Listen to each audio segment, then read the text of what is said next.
আসসালামু আলাইকুম সবাইকে। গোপন ট্রিক্স নিয়ে চলে আসলাম কীভাবে সহজ পদ্ধতিতে ভুনা খিচুড়ি তৈরি করা যায়।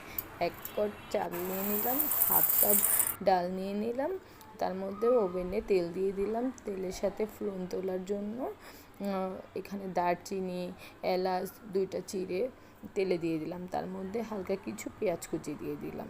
পেঁয়াজগুলো ভাজার জন্য লো হিটে কিংবা মাঝারি আছে পেঁয়াজটাকে বাদামি করে নিতে হবে। বাদামি করার সাথে সাথে এখানে হাফ চা চামচ আদা বাটা, হাফ চা চামচ দারচিনি, এলাচ, জিরা বাটা এখানে অ্যাড করে দিলাম। দিয়ে একটু তেলে ভাজি করতে হবে, আস্তে আস্তে একটু ভাজতে হবে। এখানে সুন্দর একটা সুগন্ধ ছড়াবে।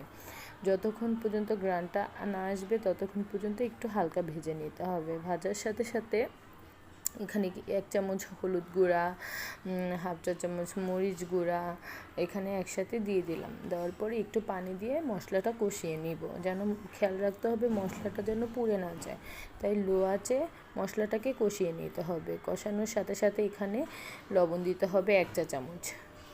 1 চা চামচ লবণ দিয়ে নাড়াচাড়া করে তেলটা যখন ভেসে উঠবে তখন বুঝতে হবে মশলাটা কষে যাচ্ছে। তখন একটু হালকা নাড়াচাড়া করে এভাবে মশলাটাকে কষিয়ে নিতে হবে।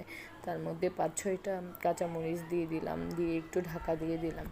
কাঁচামরিচ এই সময় দিলে কিন্তু অনেক সুন্দর একটি স্মেল আসে।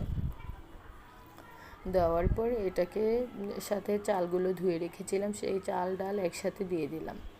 চাল ডাল একসাথে দিয়ে মশলাগুলোর সাথে ভালো মতো চাল আর ডাল নাড়াচাড়া করে খুব সুন্দরভাবে একসাথে মিক্সড করতে হবে। মিক্সড করতে করতে বলে দিই, আমি 1 চালের সাথে 1 পট চালের সাথে 1.5 পট পানি দিব, আর হাফ কাপ ডালের সাথে 1 পট পানি দিব। তাহলে আমার ভুনা খিচুড়িটা ঝরঝরে ও সুন্দর হয়ে উঠবে।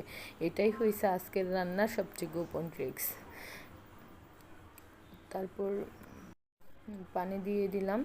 পানি দিয়ে এখন চালগুলো নাড়াচাড়া করে ঢেকে দিব। ঢেকে দেওয়ার সাথে সাথে এখন হয়েছে ঢাকনাটা কিছুক্ষণ পর উদম করে দেখব। ঢাকনা খুলে দেখলাম চালটা এখন এই অবস্থায় আছে। এখন হয়েছে 50% কুক হয়ে গেছে। এখন একটু নাড়াচাড়া করে এলোমেলো করে দিতে হবে। আবার ঢাকা দিয়ে দিলাম, আবার ঢাকা দিয়ে 10 মিনিট ঢাকনাটা খোলা যাবে না। তারপর যখন পানিগুলো একটু নিচে চলে যাবে তখন ঢাকনা খুলে চালগুলোকে নেড়ে চেড়ে একসাথে জমাট বেঁধে দিতে হবে। তারপরে হয়ে গেল আলহামদুলিল্লাহ পারফেক্ট ভুনা খিচুড়ি।